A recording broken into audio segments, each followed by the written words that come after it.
greatest harm you can do to a person is to clip their wings and keep them in a society that they don't want to be in.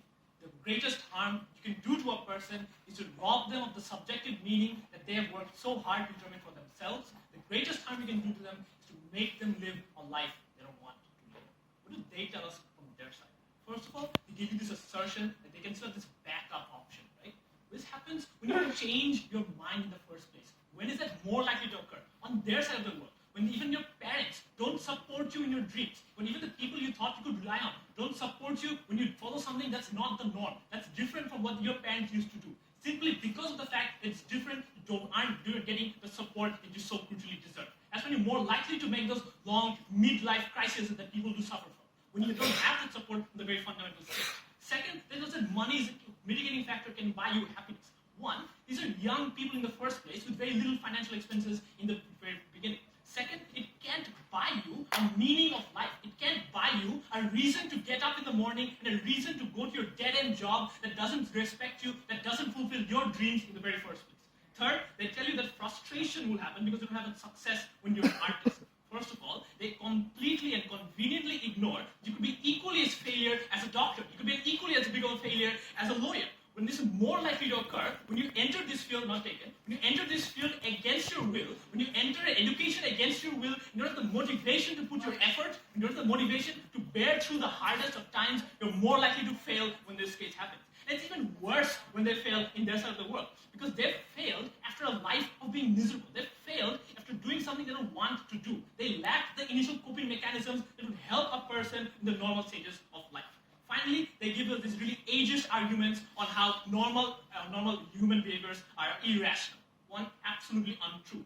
Let's analyze and completely break down what they mean by long-term financial stability. Okay.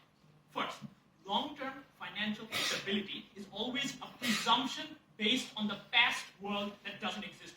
It's based on tropes established in the past that no longer apply to a changing world in the modern sphere. This is used to cover up you young people's dreams as being irrational and hormonal. What do we mean by this? This means that previously, when someone wanted to be a Dota player and make that their living, it's now possible to do so. Because in the 21st century, we live in a world that recognizes even the most niche of hobbies and a niche of habits and ideas. We live in a world where you can make a living making mods for video games.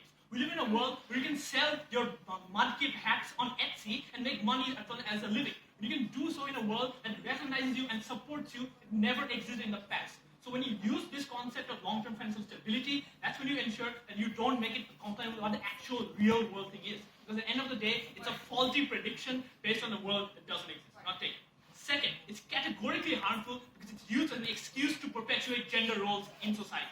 What happens when a woman is being told what sort of job she should go into? She will likely to be forced into a job that already fits to conforming gender roles, for example, in HR, for example, as a nurse, because these are seen as less risky. It's the addition of the word financial that allows you to dress up this oppression as a form of doing what's best for you. It's a form of condescending narrative that confines these women to roles that they otherwise couldn't have done, simply because of the fact it's different, not taken.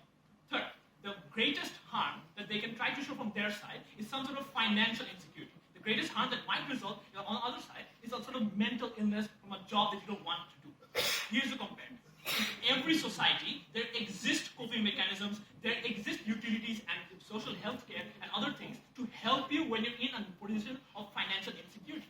Anyone at any time might fall into those sort of positions of financial insecurity. Germany might have a lot of them, Bangladesh probably doesn't have a lot of those in this case.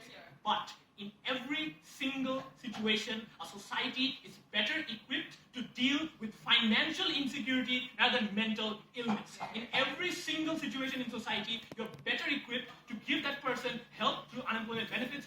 You're better employed to give them a tax break and other benefits to help them go through that temporary time in their lives. What they're not, because of the stigma around mental illness, is so global and so pernicious, it prevents them, not taken, it prevents them from accessing the help they so truly need. What do we show you from our side? First, understand the harms that exist. Go ahead. If you have that good a welfare system that you can financially back a person who does not have money, we think that person is not risking their long-term financial stability. It's likely in places like Bangladesh, as you said, where there are a lot of people who are unsuccessful because they follow the dream job and therefore are financially unstable. The point is that in a worst-case scenario, we're better able to deal with it. We're better able to help that person in your world when they fall into a mental illness that no one in the society helps, they can't help them from, and more importantly, that ostracizes them from the support groups they so crucially need because of the stigma that exists around the mental illness in the first place. First, understand that meaning in your life is intensely subjective. It's only something that you yourself can define for yourself and no one else can push onto you. This means that when someone else wants to push their definition of what a meaningful life is upon you, you're more likely to reject that in the first place. You're more likely to rebel against it in the first place. Second, when you enter and work into their world as some sort of doctor or lawyer, your life becomes a living hell. You live on a daily basis on a job you don't want to do. You live in an education that you don't want to go through. You can't suffer through those intense daily struggles because you don't have that motivation in the first place. Because the very act of going to a school you don't want to go to or a life you don't want to live means in every single day when you wake up, it's intensely harmful for your mental health. This means that you live a shell of a human life even in the best case scenario. Even in the best case where they are successful, you live a life devoid of meaning. You live a life devoid of the meaning that you gifted to yourself and isn't one that you're willing to live in. This means that you're willing to go into unhealthy coping mechanisms, such as drugs, such as alcohol and other means that give you an unhealthy way to cope with the fact you don't want to live this life. Finally, the mechanism that they give you from their side is sort of one-size-fits-all policy. It simply doesn't work. Because the best thing that they can provide as a tool to assuage the fact that you live in a hell of a life is like, look, you have a wife and kids who are fed.